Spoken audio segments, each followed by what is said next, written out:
Na ką, jau viskas puikiausiai dėkasi. Gerai, labai, šaunu.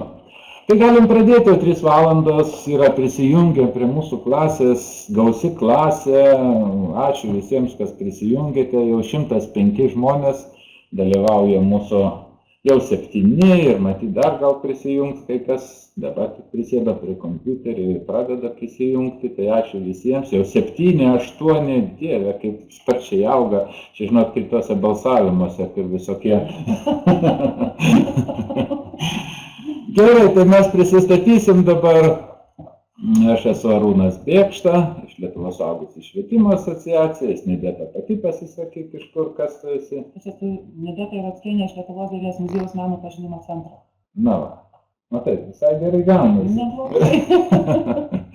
Nideta labai jaudinasi, niekada dar šitokio webinaro nėra dariusi, bet viskas bus tvarkoje, aš manau.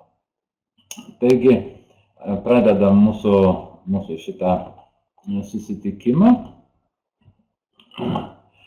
Ir mūsų šiandieninio susitikimo tema yra muziejus bendruomenė ir bendruomenėje. Tai yra paskutinis projekto, kuris vadinasi Muziejaus bendravimas su interesų grupėmis ir lankytojais renginys. Projektą remia, kaip matote, Lietuvos Respublikos kultūros ministerija. Šiek tiek apie projektą. Projekte dalyvavo muziejai iš Marijampolės apskrities ir dar buvo prisijungęs Kauno miesto muziejus, tai buvo Marijampolės kraštotyros muziejus, kuris buvo bazė mūsų darbo. Mes daug dirbam su muziejaus ekspozicija. Taip pat iš Marijampolės Lietuvos prezidento Griniaus memorialinis muziejus, iš Alytaus memorialinis Antano Janino muziejus, Vilkaviškio krašto muziejus, Prienų krašto muziejus, Vinco Kudirkos muziejus ir jau mano minėtas Kauno miesto muziejus, prie mūsų taip pat prisijungė šitam projekte. Tai kągi mes ten, aš trumpai, tai tiesiog labai trumpai pristatysiu, ką mes ten projekte darėme ir toliau eisime į mūsų temą. Taigi, mūsų tos temos, kurias mes nagrinėjome šito projekto metu, buvo pirmoji tokia bazinė tema, kurią toliau Nideta nagrinės mūsų webinaro metu, tai muziejus kaip socialinė institucija. Mes aptarinėjom tokį įdomų dalyką kaip laiko koncepcija muziejuose. Šiandien mes jos neliesim, nes čia yra, tas projektas buvo du 3 dienų seminarai, vienas birželio mėnesį, kitas spalio mėnesį. O tarpe turėjo atlikti muziejai savo tam tikrus tyrimus. Mes kalbėjome apie konstruktyvistinį muziejų, koks tai galėtų būti, kuo skiriasi behavioristinis muziejus nuo konstruktyvistinio muziejaus. Kalbėjome apie tyrimo metodus, šiandien juos šiek tiek priminsim. Buvo nemažai dėmesio skirta komunikacijai su visuomenė. Šiandien irgi šiek tiek bus paliesta šita tema. Ir komunikuojant su visuomenė, mums buvo labai svarbu toliau galvoti apie tai, kaip suformuoti muziejuje įvairialypės veiklos aplinką, kad įvairios tikslinės grupės, įvairios mūsų auditorijos, kurios atvyksta, ateina į muziejų, jos galėtų rasti savo tinkamą aplinką, kurioje galėtų geriau įsisavinti tai, ką jie pamato, geriau suvokti tai, kas yra tame muziejuje. Ir kalbėdami apie tas tikslinės grupės, mes skiriame dėmesio ir naujų paslaugų muziejuje kūrimui. Šiandien šiek tiek apie tai kalbėsim, bet apie pačias paslaugas gal jau nedomėsim, nes laiko mes turime tiek daug. Ir paskutinė tema, kurią mes nagrinėjom šitose mūsų mokymuose, buvo muziejiniai tekstai. Ir man labai taip smagu pasakyti, kad muziejų tas mūsų projektas turėjo pakankamai tokių konkrečių labai rezultatų.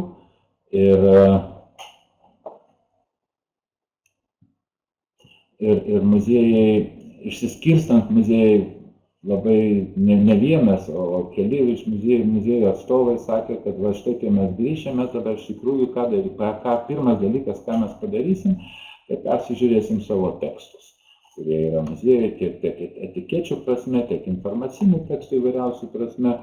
Tai toks malonu yra tai, kad tai, ką mes darome, duoda iš karto konkrečius rezultatus, o ypač kai kuriuos, kai kalbėsime apie tyrimus, tai dar didesnis buvo džiaugsmas, tai kad muziejai iš tiesų atliko savo auditorijų tyrimus ir mes kai kuriuos tų tyrimų rezultatus šiandien irgi pristatysime.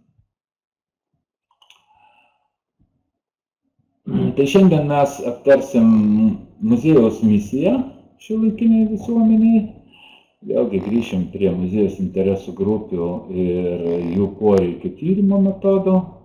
Papasakosim, kągi mes atradom tirdami savo auditorijas muziejuose ir šiek tiek apie inovacijų, kitaip sakant, tų paslaugų kūrimą. Tai toliau dabar mūsų ta klasė, virtualioji klasė, mums suteikia įvairių galimybių bendrauti jums ir mums. Ir aš dabar pateiksiu jums keletą tokių klausimų, tokių anketų. Kai aš jas paleisiu, jūsų ekranuose atsiras klausimą ir jums reikės pasirinkti kažkurį tai iš variantų. Reikės su pele spustelėti ant vieno iš variantų ir tada mes vėliau aptarsim tos rezultatus. Beje, galima... Trūkinėja, matot, garsas trūkinėja. Kažkiek kiti sakė, nėra ryšio problemų. Tai čia viskas, technologijos yra labai gerai, bet kartais jos ne visai gerai veikia. Ryšys dabar yra mūsų, bent jau kompiuterio, tikrai geras. Daugam yra gerai. Tai matyti ne tik mūsų kompiuterio, bet ir kitų yra tikriausiai tam tikros problemos, bet tai gal kaip nors mums pavyks sukomunikuoti. Tai jūs supratote, kad dabar aš duosiu jums 3 klausimus, kurie yra susiję su muziejų misija. Vėliau mes irgi užduosim klausimų, bet jau nebebus tokių anketų, o mes paprašysim jūsų tiesiog reaguoti kažkaip, tai įrašant savo tekstus, savo reakcijas, savo nuomonės apačioje šituose dabar čatų langeliuose, kuriuose jūs, kaip jau suprantu, labai gerai jau įsisavinote, nes visi rašote. Jeigu kas dar nežinote, kaip tą reikėtų padaryti, tai jūsų langų, kai jūs matote kompiuterio langą, apačioje kairėje pusėje yra toks tuščiai nedidelis langelis, prie kurio yra veidukas, šypsenėlė. Ir ten yra tokia švies balta vieta, tai ten toj vietoje kaip tik galima įrašyti savo kažkokius tai tekstus ir mes juos matysim. Tik žinoma, būtų gerai, kad jie nebūtų labai ilgi, tiesiog keletą žodžių, frazė, sakinys. Ir tada paspausti Enter, tada mes juos pamatysim. Čia tiek dėl tų technologijų ir naudojimas iš mūsų klase. Ir dabar pereisiu dabar dings skaidrės ir atsiras mano pirmieji klausimai, ir paprašysiu jūsų pažymėti. Vėliau aš juos parodysiu skaidrėse ir surašysiu skaičiukus, nes dėja šitą technologiją dar neleidžia mums parodyti. Mes čia su Julium bandėme ieškoti įvairių būdų, kaip parodyti jūsų balsavimų rezultatus, bet tokios funkcijos mums nepavyko rasti. Tai aš juos jums tiesiog surašysiu skaidrėje, kokie buvo jūsų balsavimo rezultatai. Taigi, einame dabar į tą mūsų balsavimą. Pirmas jūsų balsavimas prasideda. Taigi, mes klausime. Jūsų nuomonė, čia reikia pasirinkti vieną, 2 negalima pasirinkti, jūs pirmą peržiūrėkite visus klausimus, po to tik tai spauskite, nes jeigu paspausite anksčiau, ne vietoje paskui nebegalės pataisyti, nes kai tik paspaudžiate, iš karto jums prapuls galimybė. Taigi, balsavimas prasidėjo.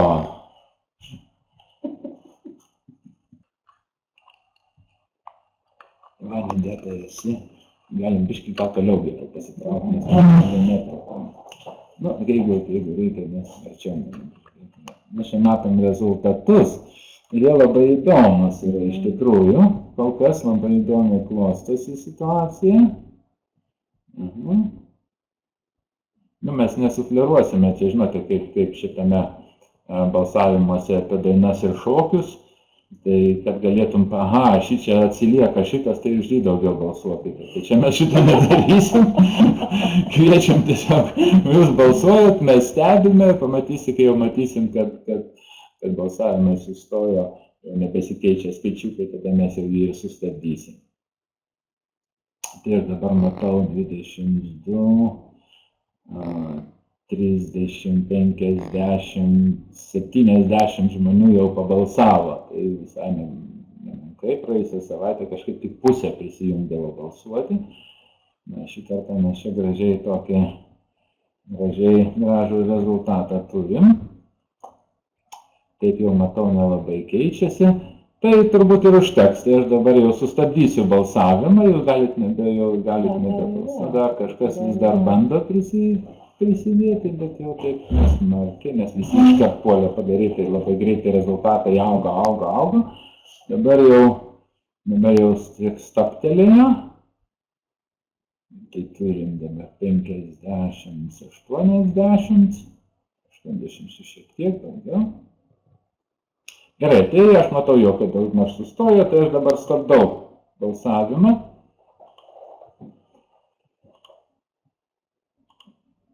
Taip. Pirmas. Antras 13.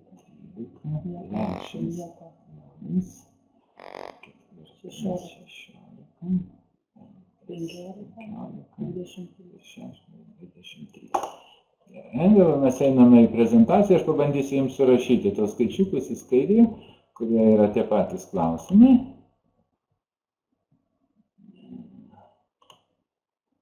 Taigi, pirmas, pasirenku pieštuką ir bandysiu parašyti. Tu man įdėta padiktuoti. Tai pirmas 9. Nu, čia mano toks, matot, su pele rašymas nėra labai patogus. Antras 13. 13. Restauravimas 0. Restauravimas, aha, niekas nenori restauravimo. Ketvirtas 16. Nori restauravimo, bet kadangi pasirinkimas buvo toks. 15. Ir paskutinis 23. 23, čia 2 priekinis skaičiukas, jeigu kas net pažįstate. Va, tai mes matom tokį gražų rezultatą, kad mūsų tos grupės, kuris čia dabar dalyvauja, virš 100 žmonių, dingo mano skaičiukai. Kažkodėl, nes vėlgi daug man tos skaičiukus atgal, jūs jau matėte tos skaičiukus, nesuprantu, kad tai čia atsitinka tokie dalykai, bet to. Tai eksponatų tyrinėjimai 9 žmonės, eksponatų kaupimas 13, restauravimas 0, ekspozicijos ir parodos 16, edukacinės programos 15 ir daugiausiai balsų mūsų surinko bendravimas su visuomenė. Taigi, tas bendravimas su visuomenė, matau, kad mūsų grupės suvokimu yra svarbiausias iš tikrųjų daugelio žmonių požiūrių, didelės dalies žmonių požiūrių, dalyvaujančių mūsų šitoje konferencijoje, sako, kad bendravimas su visuomenė yra svarbiausias dalykas. Gerai, einam dabar į kitą klausimą. Čia viskas, tuo tarpu, vis dar apie misiją. Antras klausimas. Ar muziejus turėtų reaguoti ar atspindėti dabarties reiškinius, ar jo reikalas iš tikrųjų yra tik tai praeitis, tai kas kažkada įvyko prieš 100, 200, 500 metų, prieš 10 000 metų, ar turėtų dar ir reaguoti į dabarties reiškinius. Tai prašom, laukime jūsų balsavimo. Alio, kažkaip nematau, kad kas balsuotų, ar jūs nematote?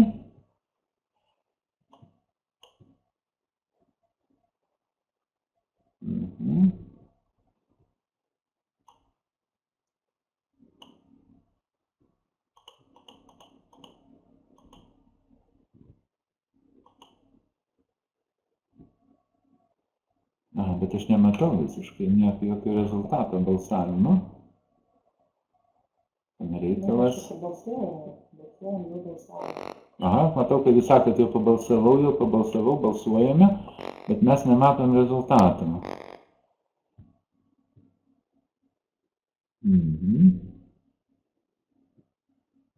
ką jis sako? Pirmas klausimas, reikėjo duoti vertinti pagal svarbumą. Mes taip ir sakėm, kas yra svarbiausia, tai jūs ir darėte.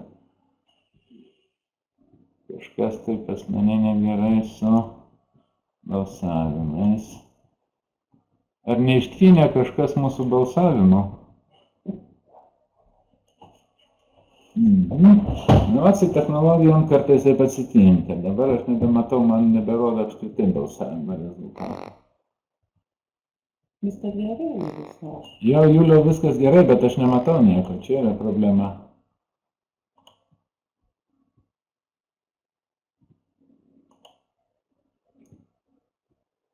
Jokių balsavimo rezultatų mes nematome su įdėta.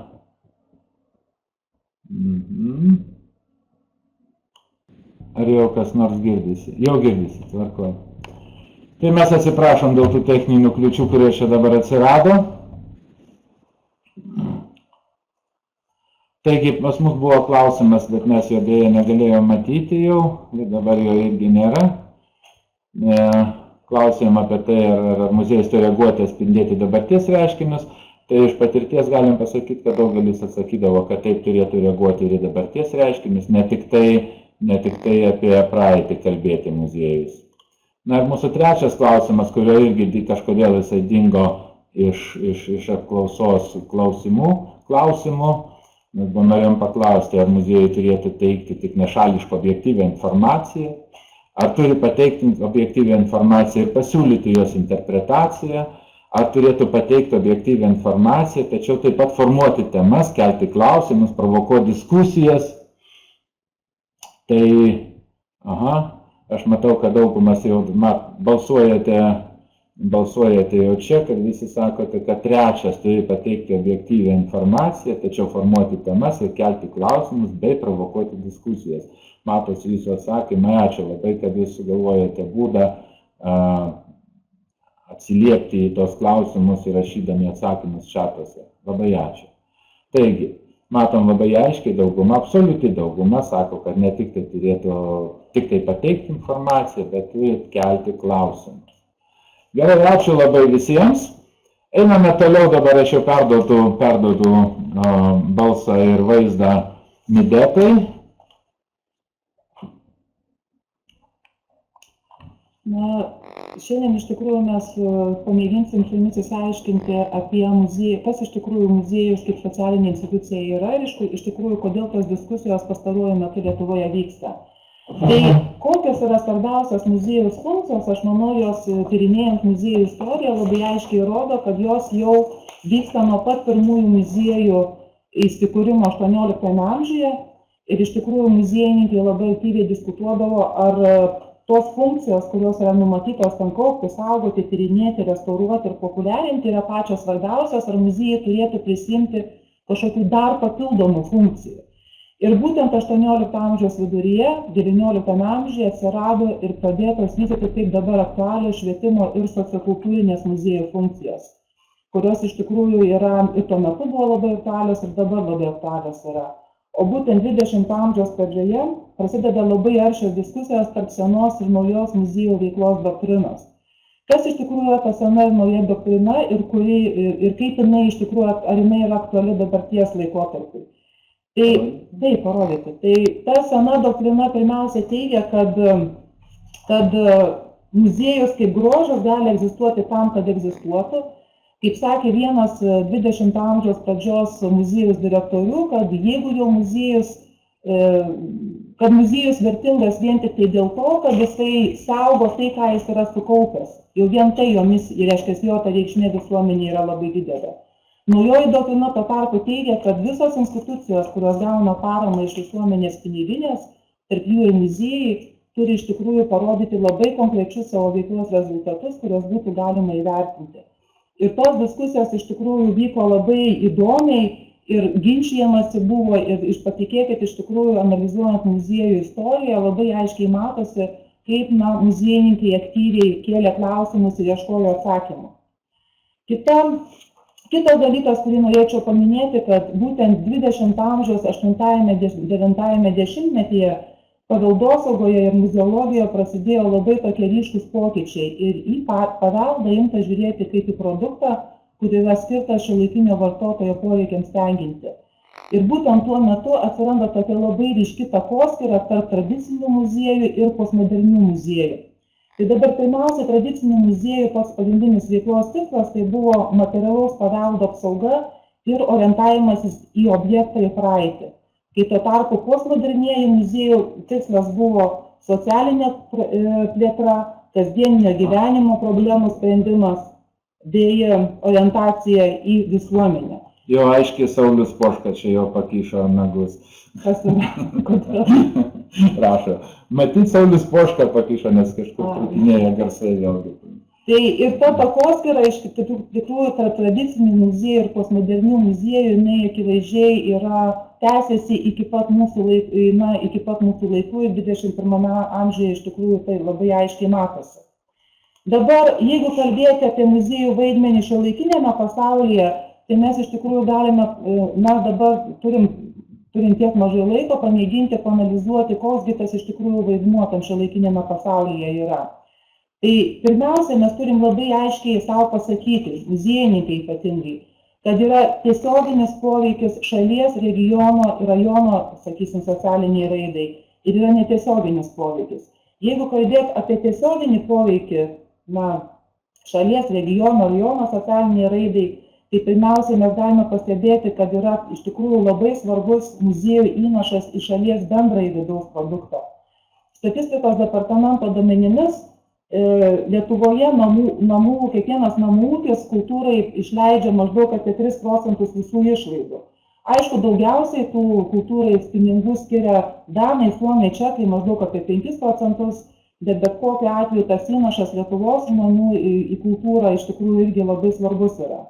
Antras dalykas, jeigu kalbėti apie netiesioginį poveikį, tai muziejai teikia iš tikrųjų labai vertingų laisvalaikio, socialiai vertingų laisvalaikio praleidimo galimybių, skatina žmonės mąstyti, kuria žmogaus psichologiniai, socialiniai būsenai iš tikrųjų labai palankę aplinką. Antras dalykas, mažina socialinę atskirtį, nusikalstamumą ir taip toliau, ką mes galėtumėm tęsti ir pratęsti daugybę kitų dalykų išvardinti. Ir trečias dalykas, kurį norėčiau paminėti, tai, kad iš tikrųjų muziejai vykdydavo savo tokią socialinę veiklą, skatina asmenybės kūrybiškumą, didina gebėjimus prisitaikyti prie kintančios ekonomikos sąlygų, išvengti kritinių situacijų, taip pat, aišku, pagerina žmogaus gyvenimo kokybę. Toliau labai svarbu pažymėti, kad muziejus yra labai aktyvios socialinės komunikacijos vieta, nes kiekvieno muziejaus, kuris iš tikrųjų šiuo metu Lietuvoje yra, tikriausiai tokia siekimybė yra tapti bendruomenių centru, kur pati bendruomenė diskutuotų ir ekspozicijose savo svečiams, pavyzdžiui, turistams perteiktų savo tapatybę. Taip pat pagrindinis tokio muziejaus tikslas yra palaikyti bendruomenės atmintį bei ryšį su vieta ir praeitim. Ir jeigu reikėtų pateikti tokių muziejų pavyzdžių, kokie tai muziejai tokie galėtų būti Lietuvoje, tai visą laiką aš sakau, kad tikriausiai toks chrestomatinis muziejus galėtų būti Kėdainių krašto muziejus, Rokiškio krašto muziejus, kuris 2012 metais tapo vienu populiariausių muziejų Lietuvoje. Tai galėtų būti, ir daugybė kitų muziejų, kurie iš tikrųjų tampa, tikrai tokiais bendruomenių centrais. Kretingos krašto muziejus, lygiai tarp tokių pat muziejų galėtų būti. Tokie Lietuvoje muziejai iš tikrųjų mes galime pasakyti, kad vis labiau yra atradęs labai aiškus posūkis prie socialinės istorijos ir tematikos. Ir tai yra pats svarbiausias dalykas, nes politinė istorija, kurią muziejai atspindėdavo seniau, sakysim, ten 20 amžiaus viduryje, tai iš tikrųjų jinai yra labai pabodusi ir iš tikrųjų socialinė istorija šiuo metu ir tematika yra labai populiari muziejuose. Tai pirmiausia, parodos ir parodų ir programų temos siejamos yra su šiandienos visuomenė, šiuolaikinėmis temomis, tai ekologija, sporto įvykiais, emigracija, imigracija, socialinė įvairovė.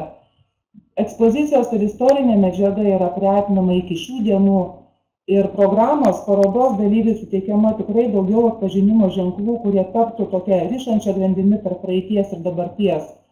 Ir jeigu iš tikrųjų visi, kurie dabar prisijungia prie šitą seminarą, seka muziejų veiklą, tai tikrai tokių pavyzdžių galėtų rasti. Ir man tas pirmas muziejus, kuris ateina į mano galvą, tai pirmiausia yra Nacionalinė dailės galerija, kurioje tikrai mes galime rasti būtent tokių parodų ir tokių edukacinių programų, ir tokių kultūrinių programų, kurias aš čia ir išvardinau.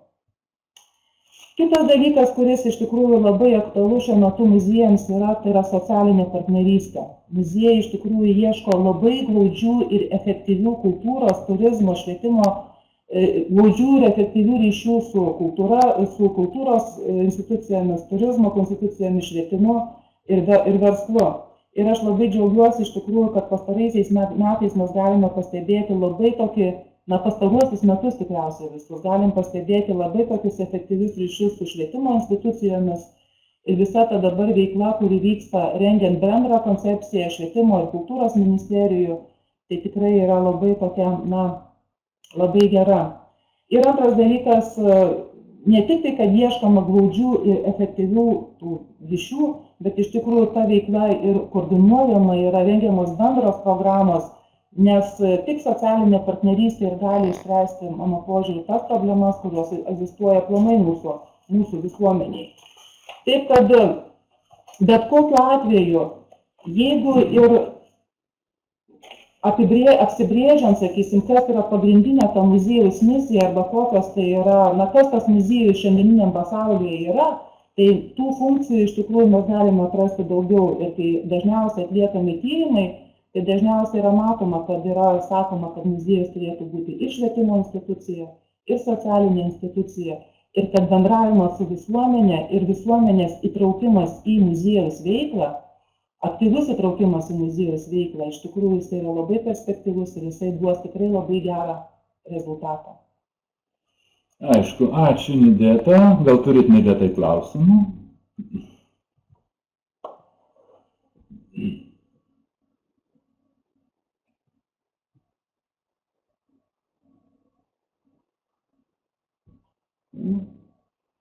Šatai nustoja eiti.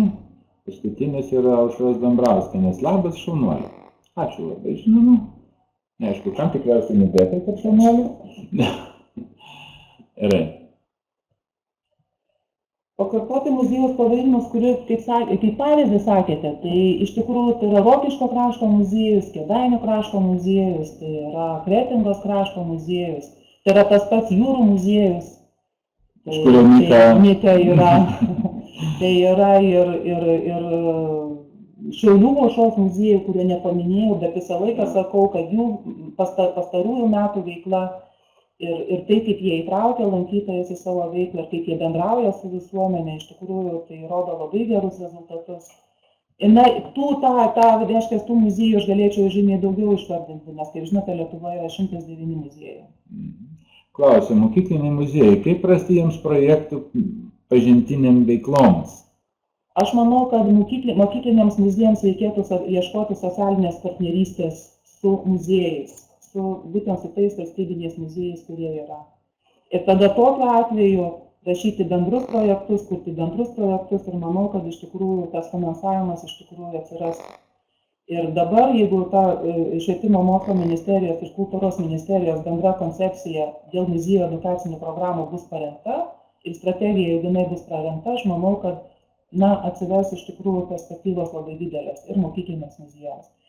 Dar vienas dalykas, kurį noriu paminėti, kad visą laiką visiems muziejams yra sakoma, kad jų viena iš tokia veiklos tikslų turėtų būti padėti mokykliniams muziejams atrandant savo vietą ne vien tik tai ugdymosi procese, bet ir tokiai socialiniai veikloj, nes bet kokiu atveju mokykliniai muziejai nėra, mano požiūrį, neturėtų būti skirti vien tik vienai mokyklų bendruomenei, bet gal tą platesnį kažkokį kontekstą turėtų turėti.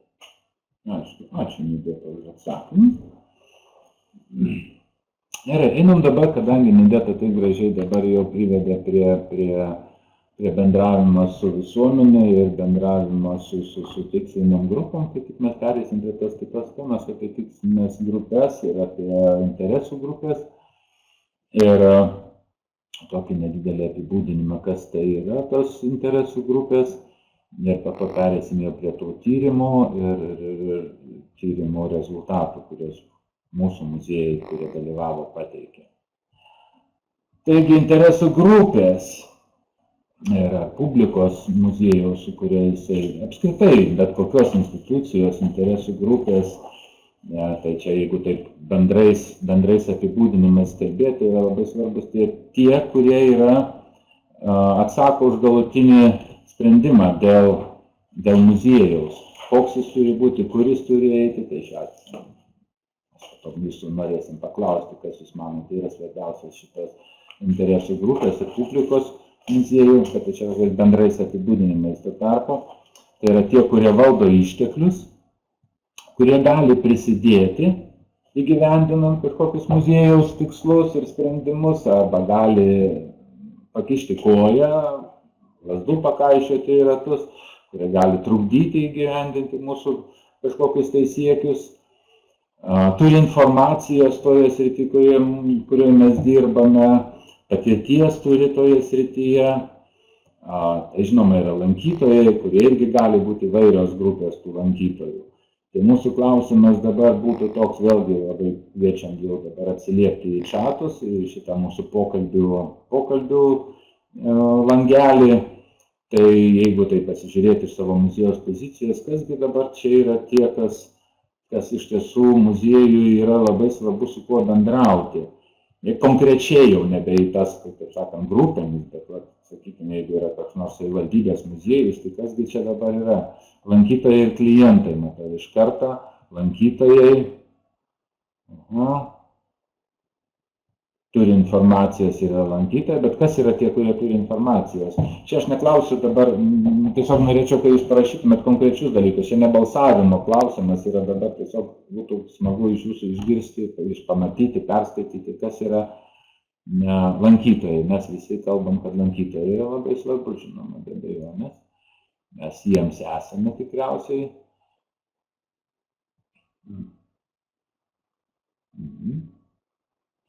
Daugiau?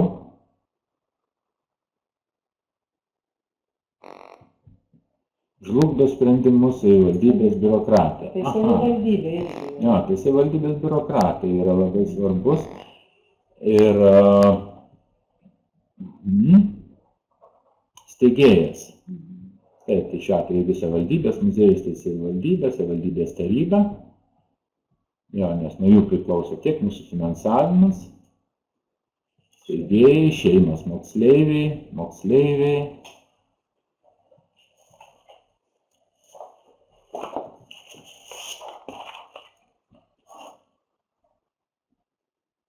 Steigėjai, mokyklos muziejų interesų grupė yra buvę ir esami mokiniai. Kad jie lankytojus turime turėti informacijos, juos informuoti apie tai, kas vyksta. Užsieniečiai, vaikai, suaugę asmenys. Visos išvardintos grupės, taip. Partneris, rėmėjai, politikus, visiniai, kaimynai, žiniasklaida. Jo, čia jau Nika, kadangi jinai kaip tik labai daug dirba su tosiomis interesų grupėmis, ten labai gerai išsistudijavusi, ačiū. Bendruomenė. Moksleiviai, kita sąmoninga visuomenės dalis, kuri rūpinasi savo savišvietą, užsieniečiai atvykstantis, lankytojai rėmėjai.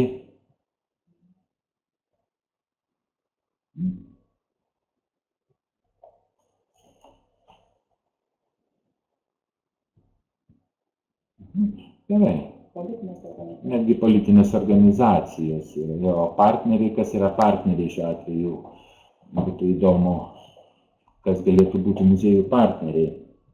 Nes kraštiečiai, bendruomenė lankytojai, turistai, sunkiai pasiekiamas socialinės grupės, kurie dažniausiai pas mus neapsilanko, tos tai tik sunkiai pasiekiamas socialinės grupės.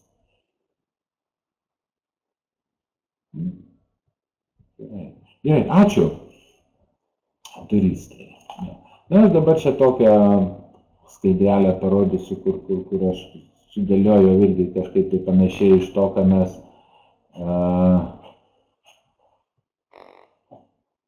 nacionalinis parkas, labai gerai, vietos spauda, bendruomenė, nacionalinis parkas, va tai tie jau partneriai, jau ačiū, čia išryškėjo jau šiek tiek, ką mes turime omeny, kai kalbam apie partnerius. Nes yra tokies giminingą veiklą atliekantis institucijos, kaip nacionaliniai parkai, paveldosaugininkai, kurie užsiima kita paveldo dalim, ne muziejinė, bet iš tiesų tas ryšys iš tikrųjų labai yra stiprus. Tautodailininkai be abejonės, ypatingai savivaldybių muziejai, mažesni krašto muziejai, su tautodailininkais tikrai turi labai draugiškus santykius, labai draugiškus ryšius, organizuoja parodas jiems įvairias kartu su jais, ne jiems, o kartu su jais. Gerai, dėkui labai, einam toliau.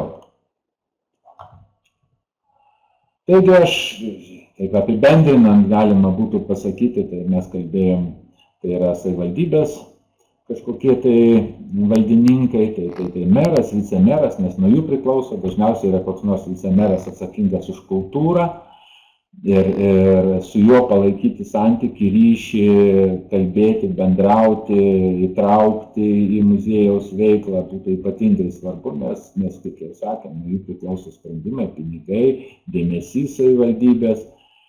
Tai yra, be abejonės, mes kalbėjome apie lankytojus, apie mokinius, tai čia mums labai svarbus yra mokyklos, jau ne vieną kartą minėtos ir nudėtos. Tai mokytojai, be abejonės mokiniai, nelabai, man atrodo, kas paminėjote, būtent, dabar atsirado pensininkai šeimos, va, taip, ypatingai tokia aktyvi grupė paskutiniais metais išryškėjus yra būtent vyresnio amžiaus žmonės, pensininkai. Jo, tas pagrindiniai lankytojai, kaip sako, Okadis yra mokiniai, pensininkai ir šeimos, kiti nelabai lankosi. Tai pensininkai pas mus yra tokia viena iš tokių gražių tikslinių grupių, kurios kaip taisyklė turi laiko, labai mėgsta trečio amžiaus universitete, vadinasi, jie mėgsta ir muziejus lankyti. Net ir neįgalėjai, be abejonės. Čia mano tam sąraše neįgaliųjų nebuvo, ačiū, jūs papildėte šitą sąrašą. Mes turime įvairias labai tas interesų grupės, įvairias publikas, kaip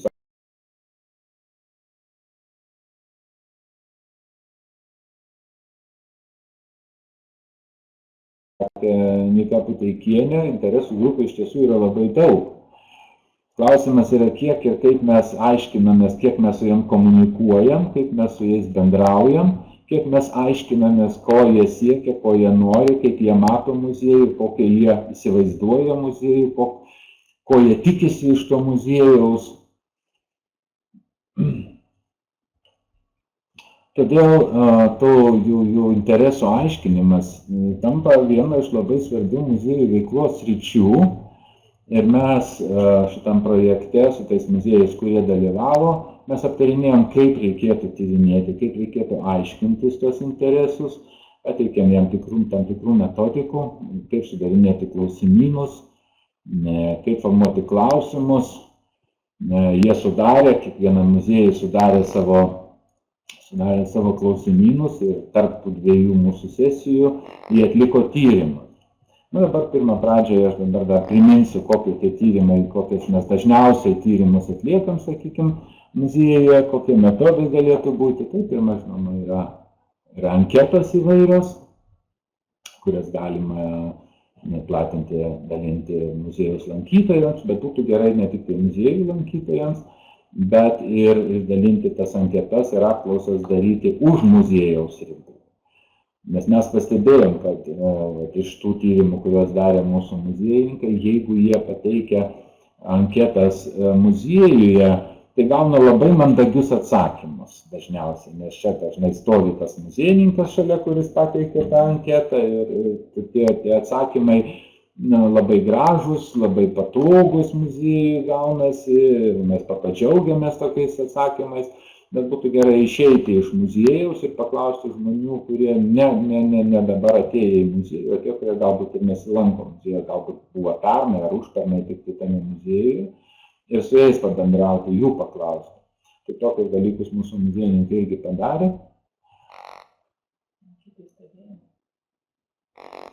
Jo, Laima sako, muziejus turi dominti lankytojai. ten neina tie, kuriems absoliučiai neįdomu, žodžiu, tam tikriems visuomenės sluoksniams. Nu, matote, apie ką aš šneku, ši įstaiga niekada nebus įdomi. Ja, bus tokių žmonių, kuriems niekada nebus įdomi, bet galbūt mes kažką tai ne visai taip darom, kad jiems būtų įdomu. Kažką būtų įdomu sužinoti, kodėl jiems yra neįdomu ir kurie nesilanko. Taigi dabar tie tyrimo metodai, tai yra anketos. Labai geras tyrimo metodas ir keli muziejai jį taikė mūsų tyrimuose, tai fokus grupių analizė arba fokusuotų grupių analizė ir vėliau Nideta pristatys Memorialinio Antano Jonino muziejaus atliktą fokusuotų grupių analizę ir ten mes rasim daug atsakymų iš to, ką jūs dabar šiek tiek apačiai rašote. Yra įvairūs stebėjimai, galima stebėti lankytojai, žiūrėti, kur jie eina, prie ko jie sustoja, ką jie daro. Yra įvairios atsiliepimo knygas. Dabar mes trumpai apie tos metodus dar šiek tiek pašnekėsim. Tai kai mes sudarinėjom anketas kažkokias, tai kuriuose norim sužinoti, išsiaiškinti kažkokius tai dalykus, tai dviejų tipų klausimai. Tai būna atviri klausimai, kurie suformuluojamas klausimas ir laukiama, ką lankytojas parašys ar atsakys. Jeigu užduodam jį ne raštu, o tiesiog paklausome, tai fiksuojame tą, ką jisai atsakinėja, sakykime, tokios grupės analizės metu. Ar būna uždari klausimai, tai taip sakant yra klausimas, suformuluojamas klausimas, į kurį yra pateikimi atsakymų variantai, iš kurių reikia pasirinkti keletą variantų. Tai būna klausimai, vadinamieji nominalinės skalės, kur reikia pasirinkti iš tam tikro sąrašo kažkokio tai dalykų, kas jiems svarbu, kaip mes, sakykime, pirmo klausimu, kai uždavėme, kokios jūs manote svarbiausios yra muziejaus funkcijos, tai reikia pasirinkti kažkurį jums labiausiai priimtiną variantą.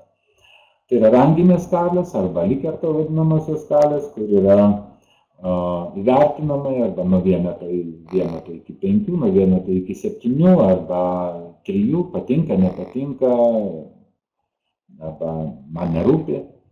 Būna dar intervalinės skalės, kur, sakykime, ypatingai apie amžių, kai klausome, tai 18-24 metų amžiaus, 20-24 arba kokias nors ribos, kurias mes savo užsibrėžiame, pagal kažkokius tai kriterijus pasirinkę ribas. Aš dabar keletą tokių pavyzdžių jums parodysiu iš tų mūsų kaip tik anketų, kurias sukūrė mūsų dalyviai. Čia netiek svarbu yra dabar kas ten parašyti, bet tiesiog tai atrodo, kad tai yra tam tikras pasirinkimo. Tai pavyzdžiui, kas jūs paskatintų jūs dažniau dalyvauti edukacinėse muziejaus programose ir ištartinti įvairius klausimai, įvairius variantai, tada jau iš to, kaip atsako lankytojai, mes sudarom nuomonę, kaip lankytojų, tam tikra imtis lankytojų sako, kad tas ar tas mums yra svarbu ir mes galim matyti tada.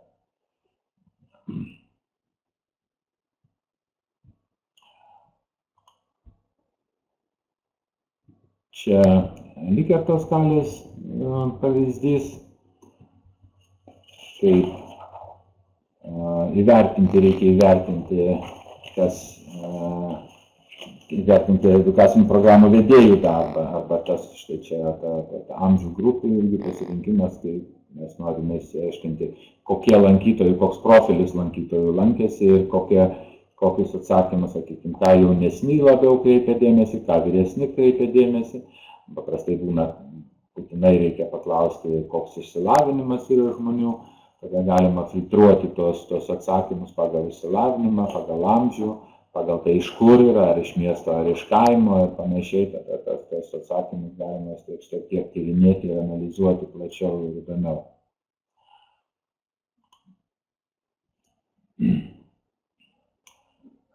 Fokusuotos grupės interviu, tai paprastai yra kviečiami nedidelė grupė, tai turi būti gana vientisa grupė, kaip sakant, fokusuota yra ta prasme, kad yra keletas nedaug klausimų ir yra sufokusuota į tam tikrą grupę, kuri yra bendra pagal tam tikrą kokį nors požymį. Sakykime, mokytojai, sakykime, vyresnių klasių mokiniai, ar studentai, ar moteris, vyrai.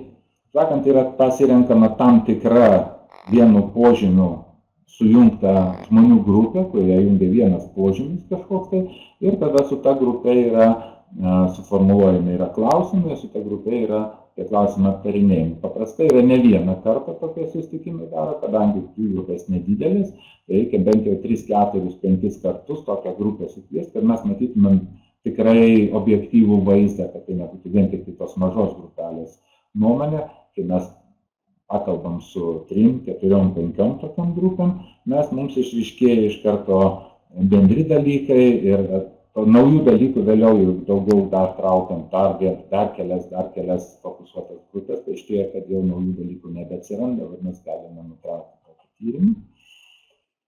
Ir būtinai turi būti fokusuotos grupės vedėjas, kuris tos klausimus užduoda tam tikrą tvarką, yra tam tikra tvarka jie užduodami, kiekvieną kartą su kita grupė yra ta pačia tvarka užduodami klausimai, mes galėtume juos palyginti, kad į klausimo įtaką vienas kitam būtų tokia pat. Ir tie tyrimai iš tikrųjų pasirodo yra muziejininkams labai patiko, ypatingai fokusuotų grupių analizės, būtent šitas metodas. Vienas iš tokių dabar ypatingai populiarių visa virtualioji erdvė yra pilna įvairiausių lankytojų stebėjimų, aprašymų. Yra ypatingai stebima, kaip lankytojai eina per ekspozicijas, kaip eina per muziejų, kokiose vietose jie sustoja, kuriuose vietose jie pro kur jie greitai praeina, kur užsilaiko. Tada yra žiūrima, kodėl jie tai daro, kas čia yra, kokie faktoriai nulėmė šitos dalykus ir toliau formuojant naujas ekspozicijas yra atsižvelgiama į tą lankytojų vaikščiojimo per ekspoziciją logiką, kaip jie eina. Tada mes žinodami, kaip jie eina, kur jie sustoja, galime kryptingai juos tam tikrą prasme nukreipti per mūsų ekspoziciją. Bet tam reikia šiek tiek tyrimus atlikti, pažinti savo publiką, pažinti savo lankytojus, žinoti, kodėl jie būtent taip elgiasi. Tokių tyrimų iš tiesų yra beprotiškai daug. Ir beveik visi muziejai stengiasi tokius daryti.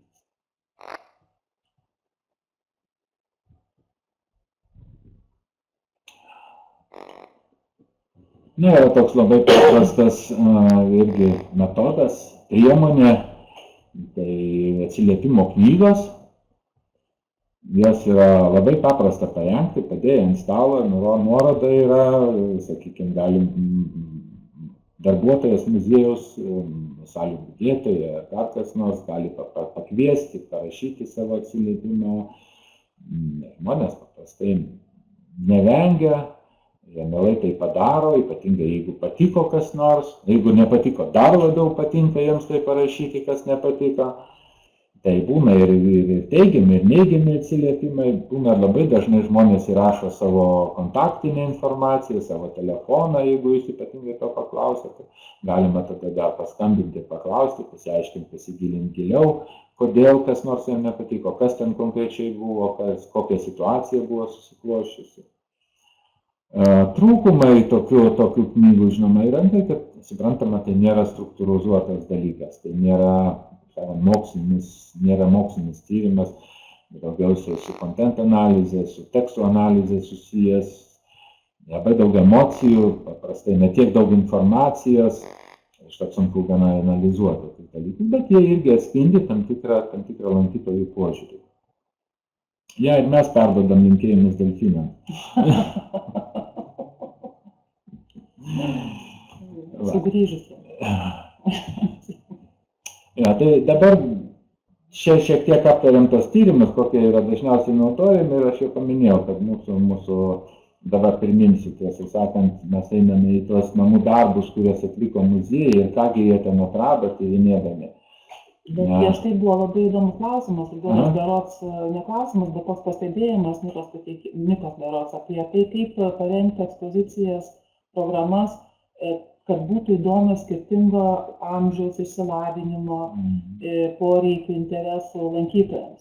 Tai pagrindinis dalykas mano požiūrio tai, kad pirmiausia mes turime išsiaiškinti, kokie tie interesai ir poreikiai yra. Jeigu mes nežinom savo tų lankytojų, kurie ateina į muziejus, nei interesų, nei poreikių, tai mes tada negalim tų programų, nei tų ekspozicijų įrengti taip, kad jiems iš tikrųjų patiktų. Tai tyrimai yra pats svarbiausias dalykas iš tikrųjų, kuris turėtų būti atliekamas muziejuose, nes muziejaus pagrindinis tikslas žinoti savo lankytoją iš esmės, kas jis toksai yra. Kokios tos grupės lankosi, kokie yra jų poreikiai, ko jie siekia, ko jie nori, kas jiems yra įdomu, kuo jie labiausiai domisi, dėl kas jiems nepatinka, ko jie iš viso, kodėl jie neina galų gale. Labai dažnai muziejai iš viso orientuojasi tik į tas grupės, kurios iš tikrųjų lankosi muziejuje. Yra labai mažai Lietuvoje muziejai, kurie tirtų tas grupės, kurios nesilanko muziejuose. Pavyzdžiui, kodėl nesilanko ten vienokia ir kitokia grupė, kodėl jiems yra neįdomi muziejaus veikla.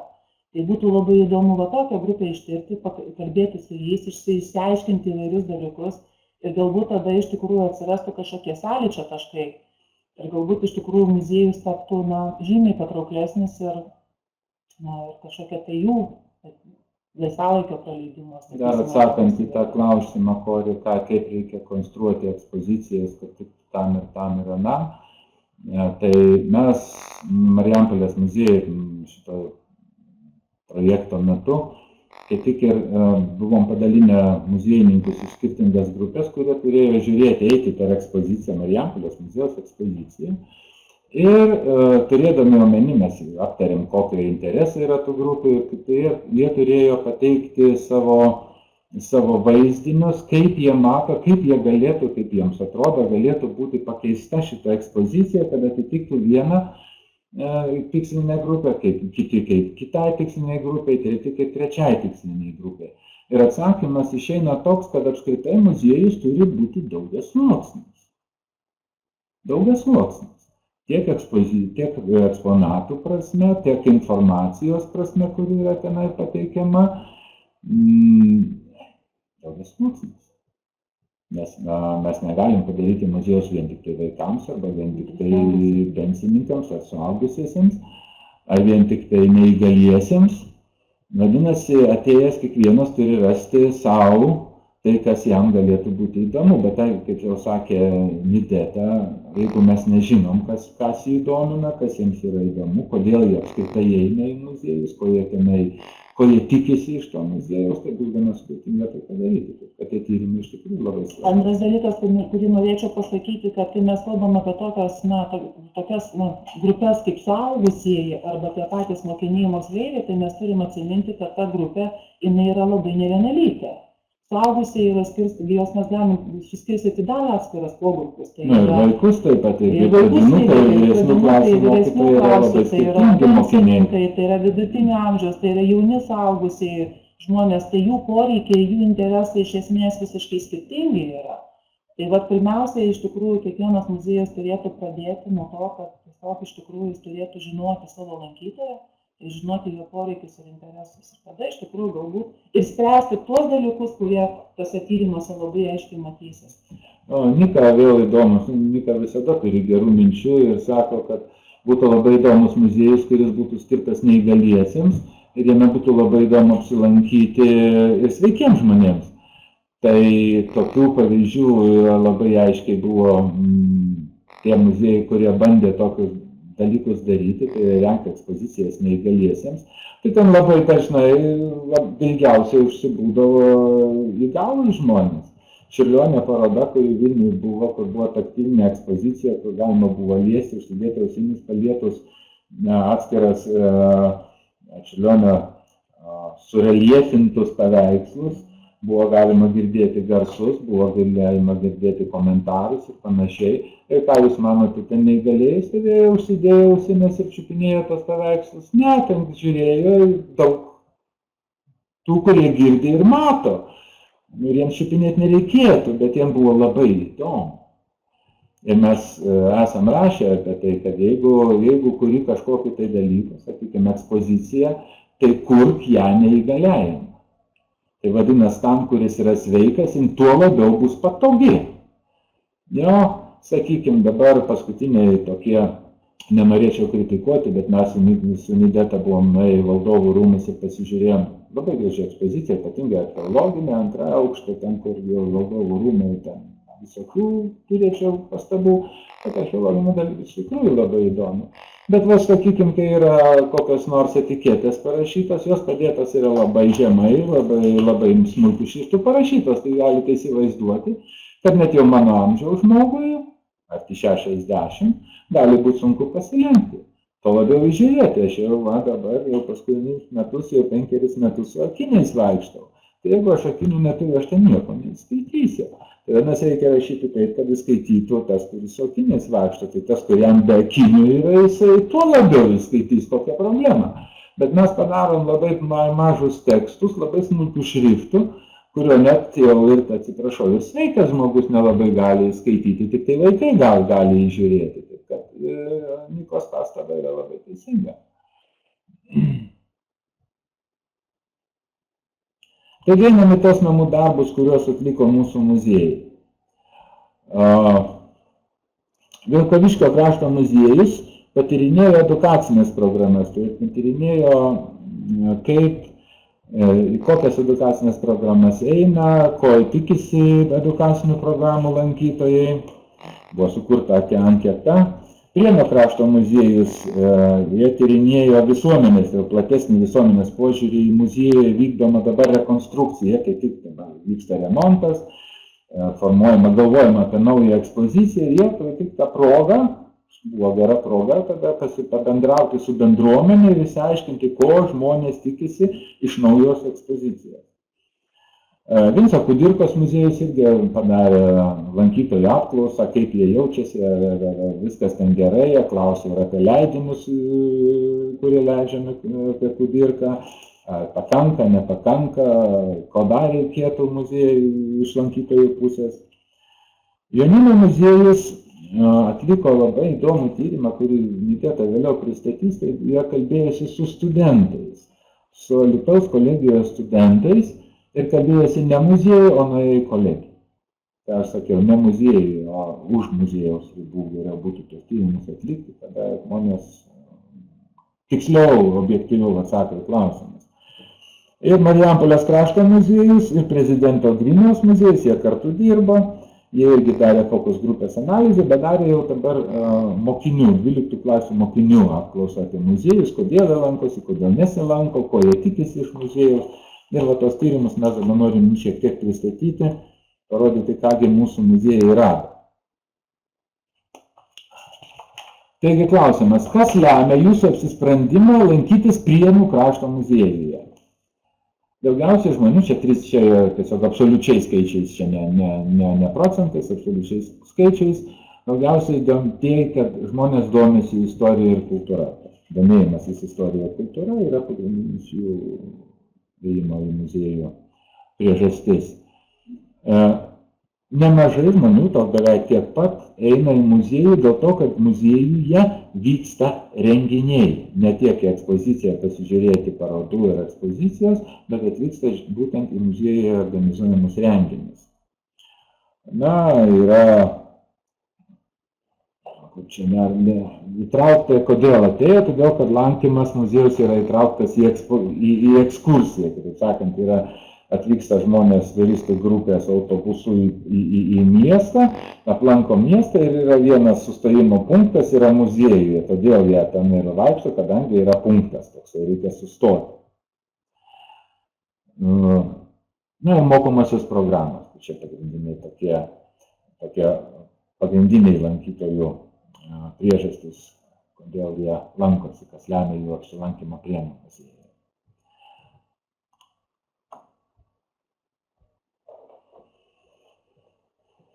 Kas nulėmė lankymasi, koks tikslas jų yra lankymas į muziejų. Tai čia aš gal pasipaišysiu, pasimsiu pieštuką vėl. Ir čia, kai tik apie šitą tyrimą ir vertinimą 5 balų skalėje, kur yra vertinama labai dažnai, vidutiniškai, retai ir labai retai, atsiranda tam tikra problema. Atkreipkite dėmesį tie, kas darysite savo anketas, ypatingai į vidurinį vertinimą, kitaip sakant, vidutiniškai. Nes dabar, sakykime, aš kai interpretuoti rezultatus pasidaro gana sudėtinga, kadangi tas vidutiniškai priklauso dabar nuo požiūrio to, kuris tą analizuoja šitas duomenis. Jis tą vidutiniškai gali priskirti arba vidutiniškai dažnai, optimistinis požiūris, arba vidutiniškai retai. Jo, kitaip sakant, dabar kurioje vietoje pridėti šitą violetinį, tą rožinį ar kokią čia alyvinį gabalą, kurio yra didžiausia dalis dabar, ne? Ir tuo atsakymu dabar aš galiu pridėti, sakykime, aš galiu ir prie to pridėti, ir prie to pridėti. Tai vadinasi, 7 rangų skalė būtų tikslesnė, kur galima būtų pasakyti vidutiniškai retai vienas pasirinkimas ir vidutiniškai dažnai kitas pasirinkimas. Tada mums pasiskirstyti, mes galėtume matyti, ką reiškia tas vidutiniškai. Nes čia tas, kuris atsakinėja, jis turi tam tikrą, kai sako vidutiniškai, tai vėlgi jo vertinimas yra nelabai aiškus mums, kuriem dabar turim interpretuoti šitos duomenis. Bet mes matom, kad pagrindinis, jeigu jau imti tik tai tos, kad yra dažnai, ar labai dažnai arba dažnai, tai pas mus yra pažintinis. Jo, dominuoja, ta prasme, daugiausiai, jeigu tai pozityvo, gryno pozityvo žiūrėti, tai pažintinis. Taip pat nemenkas yra, kad dėl to, kas nulėmė dėl to, kad organizuoja mokykla, bet čia analizė pasidaro gana sudėtinga. Mes tas klausimynus, kai mūsų muziejininkai pasidarė ir mes aptarinėjom rezultatus, tai mes atkreipėm dėmesį irgi tos tyrinėjimų rezultatų interpretacijas, tada, kur kažkokios klaidos klausimynuose yra padarytas, kurios leidžia vienaip arba kitaip interpretuoti priklausomai nuo interpretuojančiojo požiūrio.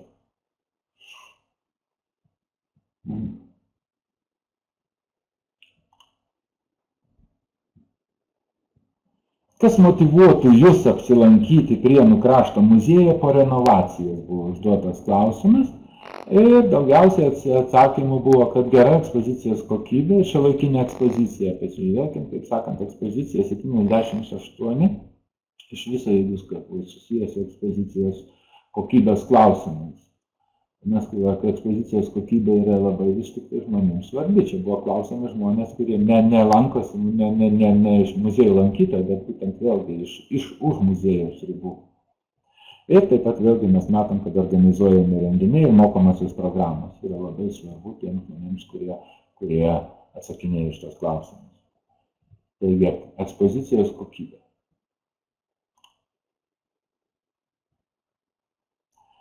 Čia Vilkaviškio muziejaus vienas, nes mes čia nerodysim visų atsakymų, visus klausimus, nes labai daug užimti, aš tiesiog mes išrinkom keletą, ten tokių įdomesnių galbūt. Tai čia yra, ką labiausiai vertinote užsiėmimuose. Tai turime omeny, nes klausimynas buvo apie edukacinis programas, tai atsakymas yra mokymasi netradicinėje aplinkoje. Taip pat gauta informacija ir kūrybiškumo skatinimas. Tai reiškia, bet tai vėlgi mums kaip muziejininkams, tiem, kai dirbame su edukaciniam programom, mums ir patiems kaip ir aišku yra tie dalykai, kurie čia yra parašyti, kurie žmonės atsako. Bet tas išsityrimas ir savo konkrečioje aplinkoje, savo konkrečiame muziejuje, apie tai, ką galvoja, apie edukacinės programas, tie, kurie lankosi tose edukacinėse programose, ką jie mato. Tai yra iš tikrųjų labai svarbu. Ir muziejai labai džiaugiasi tai, kad jie padarė tokius tyrimus savo tose muziejuose. Įdomus buvo atsakymai apie tai, iš kur Vilkaviškio krašto muziejus, vėlgi iš jų tyrimo, iš kur sužinote apie muziejų rengiamas edukacinės programas. Ir daugiausiai atsakymų yra iš draugų ir pažįstamų. Kitaip sakant, kažkas apsilankė, kažkam patiko, tada jis kitiem papasakojo, tada kiti susidomėjo ir irgi atėjo. Tai pasirodo, internetinė svetainė irgi labai svarbus dalykas, kurioje galima pamatyti, kokios yra edukacinės programos, ką ten galima gauti, apie ką tai bus, kiek tai užtruks, kiek tai kainuoja. Sakant, ta informacija yra svarbi. Ir nemažai informacijos žmonės apie edukacinės programas, jie sako, kad mes sužinom iš spaudos. Turim prisiminti, kad ypatingai rajonuose žmonės iš tikrųjų dar skaito laikraščius, vietinius laikraščius, jie dažnai juos prenumeruoja. Vadinasi, informaciją laikraščiuose pateikti apie savo tai, ką muziejus veikia, kokias edukacinius daro. Jiems jie būtent tenai randa tą informaciją. Ir mes, kai teikiam informaciją apie savo veiklą, mes turim neužmiršti informacijos paieškos įpročių tų tikslinių grupių, su kuriomis mes dirbam. Jeigu mes norime, darome renginį, sakykime, ar ekspoziciją, arba edukacinę programą, ar kokį nors renginį, kuris skirtas, sakykime, būtų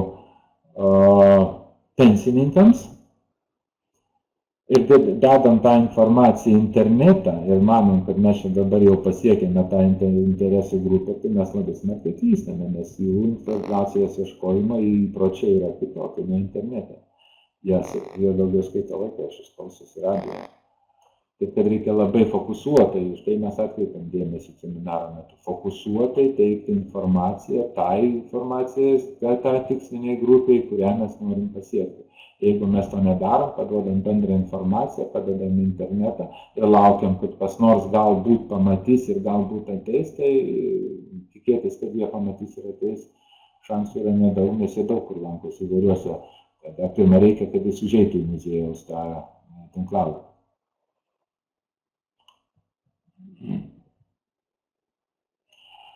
Prienų krašto muziejus dabar, kadangi jie kuria savo naują ekspoziciją, uždavė tokį keistą, galbūt netgi keistą klausimą. Ar bendruomenės nariai gali spręsti, kokios ekspozicijos turi būti muziejuje? Na, ir atsakymus gavo tokius, kokius jūs mes matote. Daugiausiai, kad ne bendruomenė turi spręsti muziejininkai, bet jie žinoma būtų gerai, kad jie tartųsi su bendruomenė, kad jie paklaustų bendruomenės nuomonės.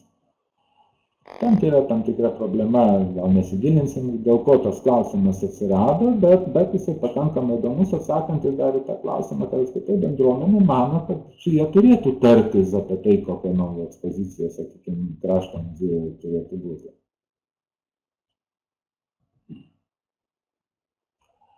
Na ir dabar aš jau atiduodu, turbūt nusibodo mano balso klausytis, atiduodu Midetai apie Jonyno muziejaus būtent fokusuotos grupės analizę, kokius jie, primenu, kad tai buvo, tiesa čia parašyta, kad tai buvo studentai. Taip, tai memorialinis Jonyno muziejus atliko išties labai įdomų tyrimą. Jų metodas buvo fokus grupės analizė. Šitą tyrimą jie atliko kolegijai ir būtent jie diskutavo arba klausė pirmo, antro kurso studentus. Visi pokalbiai vyko pačioje kolegijoje, aktyviai bendraujant su studentais ir iš tikrųjų gauta labai tokie puikūs įdomus rezultatai, kuriuos norim jūs supažindinti. Tai pirmas klausimas ir kodėl iš tikrųjų kolegijos studentai nesilanko.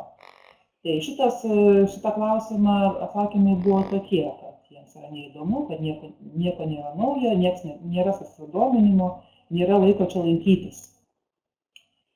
Kitas klausimas yra, buvo toksai užduotas, kas įdomu yra muziejuje. Tai pirmas dalykas, studentams yra įdomu tie, kurie ateina eksponatai, ekspozicija, moderni ekspozicija su atrakcijomis, gidas. Aiškiai susidūrė su įdomu žmogum, kuris vedė po ekspoziciją. Taip, būtent čia jau tas gido vaidmuo toks labai aiškiai iškyla. Dabar kas labiausiai nepatinka muziejuje, kai jie apsilanko? Tai pirmas dalykas, ką jie paminėjo, tai tos pačios ekspozicijos, tai yra, kaip galim suprasti, kad nesikeičiančios pastovės ekspozicijos. Vieną kartą atėjai, ko tai antrą kartą. Ko ten neiti. Toliau etnografiniai eksponatai. Toliau draudimas liesti, fotografuoti. Studentam labai nepatinka. Kai kur nepatinka kvapas. Tai yra labai įdomus toksai pastebėjimas. Nu, ką jie kalba, tą mes jums ir giedame. Kai kur nepatinka kvapas. Kitas pastebėjimas buvo tai, kad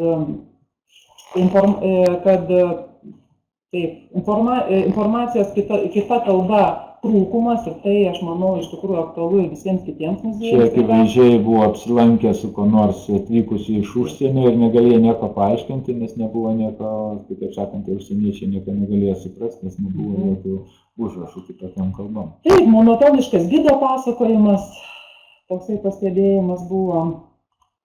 Tada neatsakymai į klausimus. Na ir mes su Nideta susidūrėm vienam dideliam muziejuje, kai edukacinę programą dalyvavom, parodomojoje edukacinėje programoje, tai mes uždavėm, mūsų grupė buvo nemenka grupė mokytojų ir administratorių mokyklų, tai uždavinėjo klausimus ir atsakymų nebuvo. Ir paskutinis toksai buvo pastebėjimas, kad su šauktuku nėra ką veikti tame muziejuje. Tai ko mumsgi ten eiti, nes ten iš tikrųjų nėra ką veikti.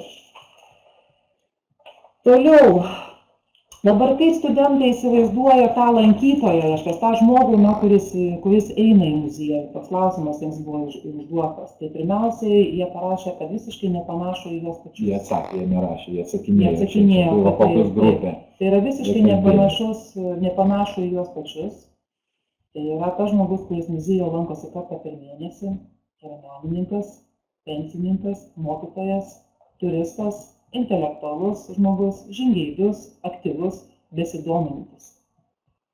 Dabar kaip įsivaizduoja muziejaus darbuotojai, irgi toksai klausimas buvo užduotas.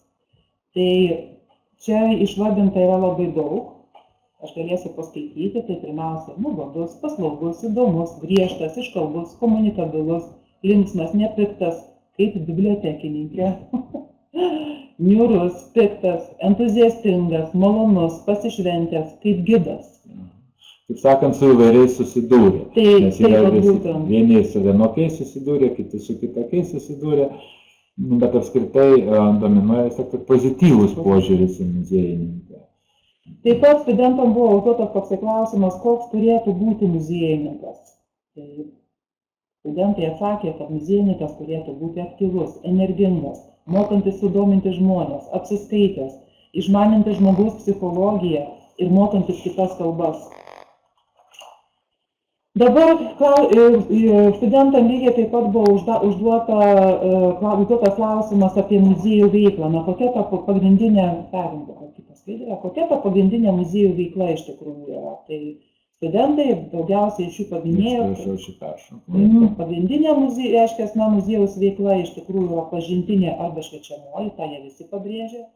Lygiai taip pat jie akcentavo, kad tai yra parodų rengimas, pamokų vedimas, tai yra edukaciniai užsiėmimai, švenčių organizavimas ir, aišku, eksponatų rinkimas, tyrinėjimas ir saugojimas.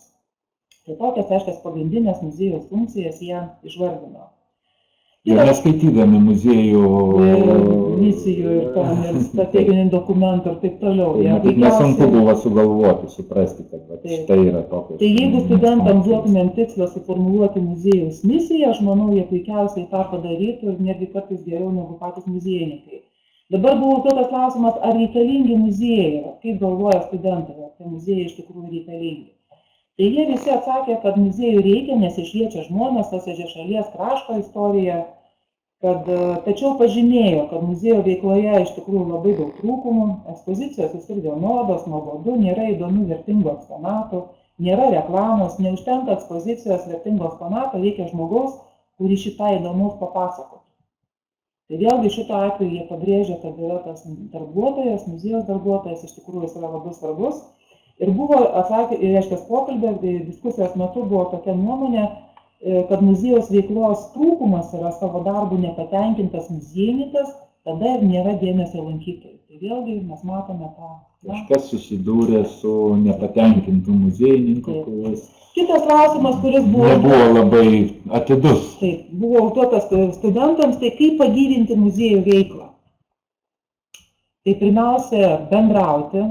Visi studentai pažymėjo, rengti įdomius renginius, vesti edukacinius užsiėmimus, bendradarbiauti su klubais, kurie užsiima beveik muziejinę veiklą. Partnerysčių ieškojimas. Socialinė partnerystė, aš manau, kad čia tikrai toksai netgi mūsų tą prieš tai tokį klausimą ir pasakymą, kad tikrai būtų galima bendrauti su mokyklų muziejais. Kitas klausimas, kuris iš tikrųjų buvo labai įdomus. Čia labai patiko pat entuziastingai piktas. Taip, kitas Gita klausimas. kažką rašo. Labas, Gita. Tai tikrai sudėtinga, bet tai užduotis labai vertingas tyrimas.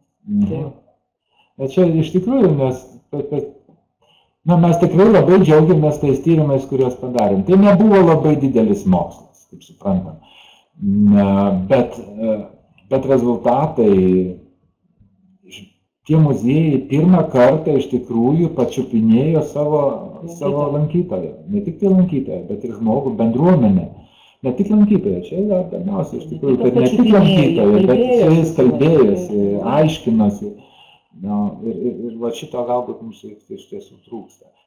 Kitas klausimas, kuris buvo užduotas, tai buvo paklausta studentų, kaip jūs galėtumėte prisidėti prie muziejaus veiklos? Bet man patinka dabar aš dar vieną. Muziejininkai irgi ne šventieji, o Evelinė sako, esu šventoji.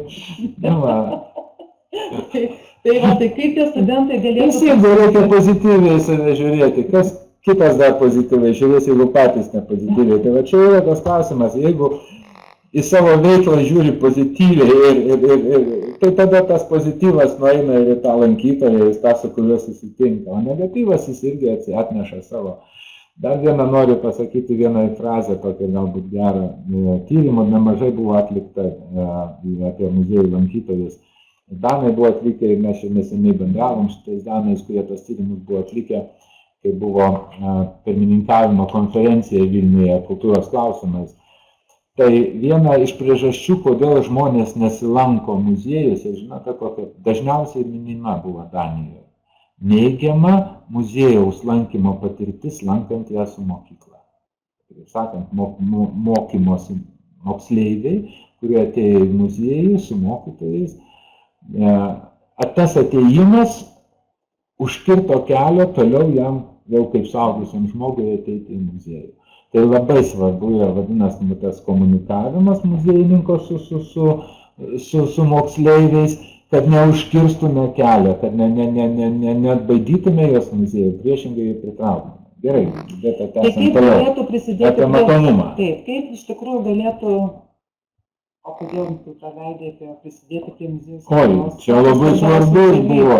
Klausia uždavė klausimą, ar prisidėti? Taip, kaip jie galėtų prisidėti. Ir iš tikrųjų labai džiugu, kad jie tiesiog sėdėjo, mąstė ir sakė, kad taip iš tikrųjų mes galim prisidėti prie muziejų veiklos, o pirmiausia, jie galėtų dirbti su lankytojais, savanoriauti, aš taip suprantu. Tada padėti organizuoti renginius. Kadangi kolegijoje ten mokosi leidybos specialistai būsimieji, tai jie galėtų padėti maketuojant, ten rengiant, parengiant leidinius. Galėtų labai daug gerų idėjų pasiūlyti muziejui, kaip reiškia dirbti, organizuoti savo veiklą. Kadangi ten kolegijoje mokosi būsimieji reklamos specialistai, jie galėtų muziejui padėti reklamuoti muziejų. Taip pat kai kas iš jų pasakė, kad mes galėtumėm padėti ieškoti eksponatų, juos tyrinėti. Tai tokie buvo atsakymai. Dabar apie muziejaus matomumą. Tai pagrindinis iš tikrųjų klausimas, Jonyno muziejui iškilo, kodėl iš tikrųjų tik tas muziejus ar jis matomas yra. Tai daugumas studentų pasakė, kad muziejaus renginių reklamos iš tikrųjų jie nemato, nes miesto ir krašto žiniasklaidos jie neseka. Ir tai iš tikrųjų yra simptomatiška, nes tai yra jauni žmonės ir kur jie žiūri, kur jie tos informacijos ieško, tai yra internetas, yra Facebookas. Jeigu tavęs dabar nėra Facebook'e... Mes ką tik sakėm, jeigu yra žiniasklaidoje, tai ten daugiau, kai tik žiūri vyresnio amžiaus žmonės, laikraščius skaito ir radijos klausosi. Jaunimas daugiau įlindęs į Facebooką. Štai jie sako, štai žiūrėkit, reikia Facebook'e, kad būtų ten, kur mes lankomės, turi būti ta informacija. Tai va čia būtent jie taip ir pasakė, kad kaip reikėtų reklamuotis. Tai internetas, Facebookas, kur lankosi mokiniai studentai, internetinėse grupėse, kabinti reklamą kolegijoje. Ir čia dar galite jūs daug ką paskaityti, bet man labiausiai patiko paskutinis jų pasakymas studentų. Jie pastebėjo, kad tokio tipo apklausos, pokalbis su jais, tai yra labai gera reklama. Ir tas iš tikrųjų Jonyno muziejui tai buvo tikriausiai pats didžiausias atradimas, kad kai kalbėsi jau diskutuoju su jais, tai jau yra iš tikrųjų labai pozityvu. Dabar kaip įsivaizduotų savo muziejų? Aš matau jau, kaip reaguoja žmonės, ir mūsų klasės dalyviai. Štai Kuncytė rašo informaciją Facebook'e padeda pakviesti jaunimą. Taip, iš tikrųjų. Aha. Pritariu, daugiau ekranus. Facebook'e geriausia reklamuoja, pagalbos sulaukiama vis daugiau jaunimo, Algirdas sako. Ja. Tai va, tai dabar kaip jie įsivaizduotų tą tobulą muziejų, buvo paklausta jų. Tai jie sakė, kad tai būtų vieta skirta bendrauti, ateinantis žmogus turėtų ką nors gauti. Tam muziejui turėtų būti kampelis, kur būtų galima prisėsti, aptarti visą, ką matė, kur viską būtų galima išbandyti ir pajausti, tai būtų kompiuterių muziejus, kad tai būtų šiuolaikinis ir modernus muziejus, kur būtų daug kompiuterių lazerių, kur gerautų mistinės temos, kur būtų daug eksponatų, kur viskas būtų įdomiai pateikiama. Ir iš tikrųjų tie atsakymai vėlgi yra labai simptomiški, nes tai yra jauni žmonės. Ir būtent tų dalykų jie dažniausiai muziejuose ieško. Jeigu bus kompiuteriai, lazeriai, mistinės temos, tos temos, kurios jas domina, tai aš manau, kad tikrai muziejus sulauks jų ateinančių muziejų. Ir matau pagyrimą Gitai Šapranauskaitei apie tai, kaip mokiniai noriai dalyvauja jų organizuojamuose edukacinėse programose. Ačiū, Gita, tau tikrai mes žinom, mes draugaujam. Dabar apie tą Legolendą, kur sako Evelina Buržinskienė, tai iš tikrųjų reikėtų pasakyti, kad jau čia yra muziejaus profesionalumas, kaip jis išlaikys tą ribą, ar ne, kur prasideda Legolendas, o kur yra muziejus. Tai aš manau, kad čia irgi yra labai svarbus pastebėjimas. Dabar apie palinkėjimus muziejams. Manau, čia tas Legolendo galima, sunku pasakyti, kokią mintį parašė Evelina, kai parašė Legolendas, ar iš pozityviosios pusės, ar iš negatyviosios pusės, nes Legolendas yra, ta prasme, ta vieta, kur iš tikrai yra ką veikti. Yra ką veikti. Ta prasme, tai yra puikus pavyzdys, nes sakė jaunimas, muziejuje nėra ką veikti. Tai va, ten yra ką veikti, bet galima ten samprotauti, diskutuoti, taip sakant, Legolendas, Disneylandas, ar nepavirsta, galim nuslysti į muziejaus pavertimą į Disneylandą, bet kur mūsų vertybės tada, mes kitų tikslų siekiame, o ne vien tik tai to entertainment, džiaugsmas, malonumai. Bet jeigu mes to nesuteiksim, mes tiesiog jų nepritrauksim, jie ten neateis, turim nepamiršti, jie tikrai ten neateis, jie turi ką veikti, jie turi visokiausių kitų įdomių užsiėmimų. Ir jeigu jam bus neįdomus, neturės ką čia veikti, ten tikrai nevaikščios. Ir savo vaikų ten neves. Dabar kokie palinkėjimai muziejų? Nes buvo paprašyta jų ką nors palinkėti muziejams. Tai palinkėjimai studentų būtų tokie. Kuo daugiau veiklos muziejuje, kuo mažiau pasakojimo. Tada ieškoti kuo daugiau literatūros sąlyčio taškų su dalykais, kurie nesusiję su literatūra, tai va čia yra labai svarbus pastebėjimas, nes tų integracinių muziejus ryšių su kitomis sritimis iš tikrųjų reikėtų ieškoti. Daugiau renginių, idėjų, minčių, nebijoti modernumo su šauktuku, ieškoti partnerių, rėmėjų, atrasti naują eksponatų rūšį. Tai va tas iš tikrųjų yra be galo įdomu. Dabar lygiai tokį panašų klausimą uždavė ir Marijampolės krašto muziejus ir Griniaus muziejus. Jie darė tyrimą kartu, jau diskutavo su 12-okais, tai irgi paklausė jų tokio klausimo, kaip turėtų atrodyti muziejus, į kurį norėtumėt sugrįžti. Tai 12-okai atsakė, kad turėtų būti erdvu, kad būtų vau. Oho, užtatydėjom. Kad būtų įdomiau pateikta, daugiau naudojimo naujų technologijų, instaliacijų, turėtų būti pateiktas platus spektras informacijos, kad ateidamas kitą kartą vis daugiau sužinotume. Tai čia apie tą daugiasluoksniškumą. Taip, bet kintanti informacija, kad maži muziejai būtų sujungti į didesnį, o nepalikti maži, kur visko mažai. Jo, čia buvo irgi toks komentaras, kai mes aptarinėjom, irgi kai buvo, jie sakė, komentavo daugiau, ten šiek tiek ne viskas čia užrašyta, ten buvo plačiau komentuota. Ateini į tą muziejų, per 5 minutės apibėgi ir daugiau nėra ką čia daryti ir išeini laukan.